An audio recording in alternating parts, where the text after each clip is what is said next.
In 1951, a gambler from Texas sat down at a card house on Fremont Street with $40 and walked out with 40,000. He remembered every card.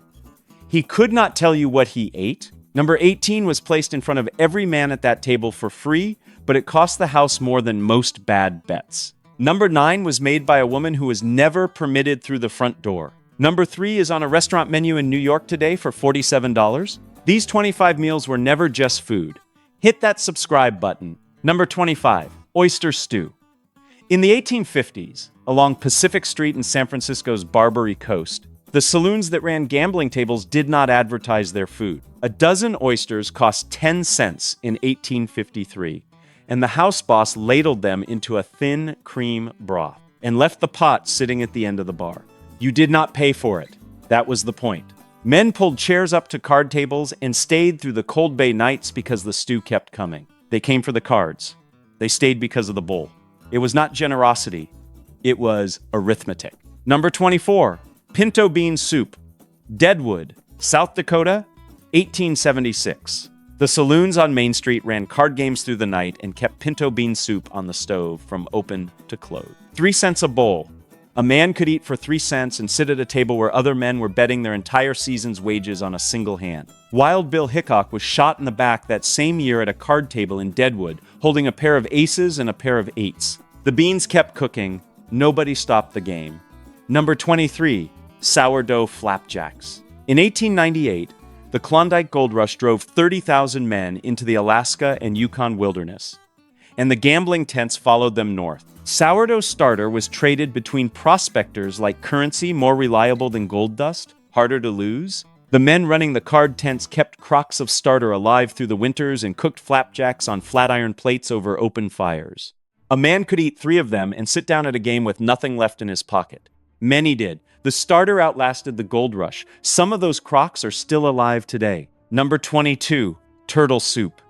The Mississippi River between St. Louis and New Orleans was, from the 1840s onward, a floating gambling circuit. The men who ran those riverboat games were called sharpers, and the boats that carried them served turtle soup at 15 cents a bowl. Snapping turtles pulled from the river, boiled down slow with onion and salt, thickened with a little flour. The sharpers ate at the same tables where they dealt cards, watching the other passengers and deciding who to sit next to after dinner. Turtle soup was the meal before the extraction. It was always good. Number 21, hardtack and salt pork. Dodge City, Kansas, in 1878 had 19 saloons for a town that size. The card houses repurposed the same hardtack that cattle trail crews carried on dry. Dense flour, crackers baked twice to pull out all moisture, stored in cloth sacks behind the bar. Salt pork came alongside it. You softened the hardtack in water or pork grease, ate it standing up, went back to the table. It was trail ration dressed as a meal. The cowboys who ate it on the range and then ate it again at the card table understood something about both places. Neither one was built for comfort. Number 20, Creole gambling house gumbo. Storyville, New Orleans, was legalized in 1897, and the gambling houses that operated there openly served gumbo at midnight. Dark roux, okra, andouille, whatever the kitchen had left from the evening. It was the meal that said the night was not over. Men who had been at the tables for 6 hours ate a bowl standing at the kitchen door and went back in. The women who made it worked in a back room with no view of the gambling floor. They cooked by sound, the click of chips, the low talk of men betting, and they knew exactly what hour it was by how the noise changed. Number 19, pickled eggs. From 1880 until Prohibition ended the practice in 1917, the free lunch counter was the oldest sustained commercial trick in the American saloon. Hard-boiled eggs floated in jars of brine on every bar from Ohio to California, set out beside salt crackers and cured meat. You ate for free? The house sold you the beer to wash it down? The salt was deliberate. The thirst was engineered. Nobody called it manipulation. They called it hospitality. And it worked for nearly 40 years. Number 18, corned beef hash. Harold's Club opened in Reno, Nevada in 1935, and within a few years it was advertising on billboards along every major highway in the country. The first gambling establishment to pursue that scale of national promotion. It ran 24 hours and served corned beef hash at 25 cents a plate around the clock. Potatoes and canned corned beef pressed into a cast iron pan until the edges went dark and the center stayed soft. Miners, coming off a 12-hour shift, ate it at 3 in the morning across from men who had been at the poker table since noon. The hash did not distinguish between them. It fed everyone the same. Number 17. Midnight Prime Rib. El Rancho Vegas opened on April 3rd, 1941, on what was then an empty stretch of highway outside Las Vegas. The first hotel casino on the road that would become the Strip. It introduced something that had not existed in American gambling before: the midnight buffet. Prime rib, sliced at a carving station, served to men who had been losing money since sundown. The meal was designed to reset the mood. A man who has eaten well sits back down at the table. A man who has gone hungry starts thinking about going home. The house understood this precisely. The prime rib was not a reward. It was a retention strategy. Number 16, pork cracklins. During Prohibition, gambling in Appalachian communities moved into barns, back rooms, and mountain hollows. There were no menus. There was no service. What there was, usually, was a tin of pork cracklins made from rendered lard, every scrap of fat that came off the hog, fried down until it blistered and crisped. Nothing was wasted. The cracklins lasted for days without spoiling, required no cooking equipment beyond a fire, and could be passed hand to hand around a dice game in the dark. They tasted like the hog, the lard, the smoke, and the cold outside. They were not a luxury. They were what was left.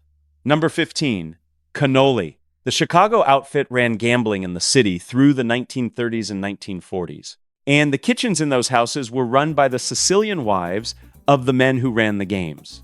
They cooked every day. Cannoli were made fresh in the back kitchens, fried shells packed with sweetened ricotta, dusted with powdered sugar, placed on a plate you did not ask for and did not pay for. They appeared because the women who made them decided they would appear. The gambling floor was 30 feet away. The woman who made the cannoli had never sat at one of those tables and had no interest in sitting there. She controlled the only part of the operation that actually nourished anyone. Number 14, congee.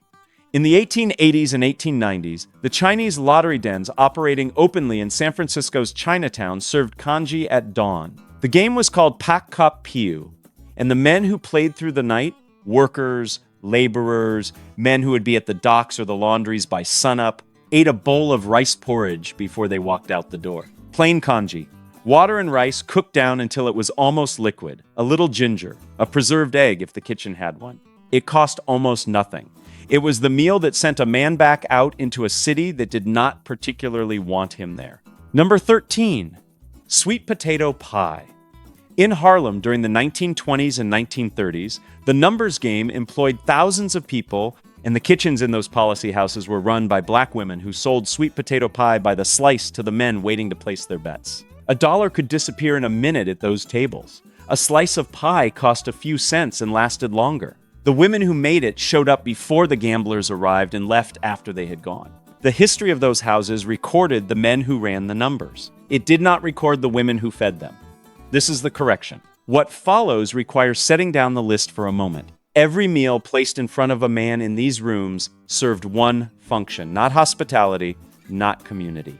Before Nevada legalized gambling in 1931, dens operating outside the law competed for the same men every single night. Food kept a man in the room. A man in the room was a man at the table. After 1931, when the Fremont Street houses opened with legal licenses, women were not permitted to gamble on the floor. The kitchen became the only territory in the entire operation that belonged to them. They fed the house that excluded them. They kept it running. The food was never free. It was the oldest trick in the house. Number 12, chili con carne. In San Antonio, the women known as the Chili Queens had been cooking and selling Texas-style chili from open-air stands since the 1880s. By the 1890s, the gambling dens along the Texas and New Mexico border had adopted the same recipe for bulk feeding. Dried chilies, cheap cuts of beef, no beans, cooked in iron pots that held 10 gallons or more. A man could eat a full bowl for a few cents. The chili was not standardized because anyone wrote the recipe down. It was standardized because every woman who made it had learned from the woman before her. The gambling dens took the recipe and gave nothing back. Number 11, matzo ball soup. Many of the men who built Las Vegas in the early 1950s, Benny Binion, modalists. The men who turned Fremont Street into an industry were Jewish. The back rooms and staff kitchens of those early establishments served matzo ball soup. It was not on any public menu. It was for the people who worked there, the dealers, the floor managers, the kitchen staff eating between shifts. A good matzo ball holds together in the broth and falls apart in the mouth. It is the kind of food that does not perform. It simply is what it is. In a city built entirely on performance, that distinction mattered more than people admitted. Number 10, chicken fried steak. Texas roadhouse gambling operations in the 1940s served chicken fried steak as a full meal for 50 cents. The dish came from German and Czech immigrant communities in Central Texas. A thin cut of beef pounded flat, dredged in flour, fried in lard, covered in white gravy. It was filling in the way that working people required filling. Dense, hot, enough fat to carry a man through a long shift or a long night at the table. The roadhouses that ran card games in the back were feeding bodies, not pallets. Number 9, burgoo stew. Kentucky burgoo had been feeding large crowds since before the Civil War. Political rallies, county fairs, horse racing gatherings in open fields. By the early 1900s, the underground dice games running through rural Kentucky had adopted it as their kitchen solution. A burgoo pot held everything: mutton, pork, corn, whatever vegetables the season allowed, cooked down for hours until the ingredients lost their individual identity and became something thick and unified. You could feed 50 men from one pot. You could feed them again from the same pot the next day. The men running those games had grown up with scarcity. They had learned not to waste a single thing it gave them. Number 8, fried catfish. In the Mississippi Delta through the 1930s and 1940s, juke joints were the center of rural black social life, and most of them ran dice games alongside the music. Catfish pulled from the river or the bayou, dredged in cornmeal, fried in cast iron over a wood fire, sold by the piece for a nickel. The sound of the grease was as loud as the music some night. Men stood outside with their plates and listened to both. A nickel was a serious expenditure for some of those men. They paid it anyway. The catfish was worth it, so was the company. Number 7, the $1 porterhouse. Benny Binion opened the Horseshoe on Fremont Street in 1951 and immediately offered a porterhouse steak for $1. A full porterhouse, the best cut on the animal. The other establishments charged 4 or 5 times that, and they considered his pricing a deliberate loss. Binion understood the calculation that his competitors did not. A man who receives a $1 steak has just been given something he did not expect. He is grateful, he is comfortable, he does not want to leave. He sits back down at the table and plays until the goodwill wears off. The steak cost the house on every plate. It made the house a fortune on every chair. Number 6, the Stardust Prime Rib Buffet. The Stardust opened in 1958 with the largest casino floor in the world, and its buffet line stretched 40 feet. $1.50 bought unlimited prime rib. The line formed before the carving station opened and did not stop until well past midnight. Men who had come to Las Vegas on a bus from Bakersfield or Albuquerque stood in that line and felt, possibly for the only time that trip, that they were getting something for nothing. They were not. The buffet was the price of admission. The table games were waiting on the other side of the meal. Number 5, sawdust floor chowder. On Pacific Street in San Francisco, in the 1860s and 1870s, the deadfall gambling dens ran around the clock and sold clam chowder for 5 cents a bowl. The dens took their name from the sawdust spread across the floors to absorb what spilled there, and things spilled there regularly. The chowder came from street carts that supplied the den. Clams pulled from the bay, thickened with flour and cream when cream was available, and without it when it was not. 5 cents was within reach of almost anyone walking that street. The gambling den that sold it knew that 5 cents was a foot in the door. Number 4, New Orleans pralines. Under the Louisiana Lottery Company, which operated from 1868 until the federal government forced it closed in 1895, New Orleans gambling parlors ran openly. The Creole women who made pralines worked those rooms inside and out. Brown sugar, pecans, cream, cooked to a soft crack and dropped onto waxed paper to cool, sold for 1 cent or 2 each. Those women moved through gambling rooms that men owned entirely, carrying their trays, conducting their own transactions, answering to no one inside those walls. The Louisiana Lottery is gone.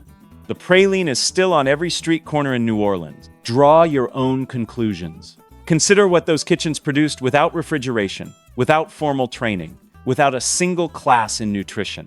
High fat, high protein, dense carbohydrate, shelf-stable for hours.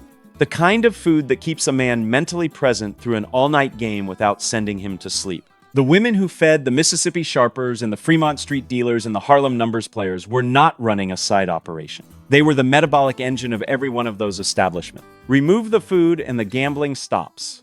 Sports scientists today have a name for what those kitchens produced. They call it engineered for cognitive endurance. The women who built it called it supper. They were not cooks. They were accidental scientists. Number 3, the dealer's bread and dripping. In Chicago in 1932, unemployment reached 40%.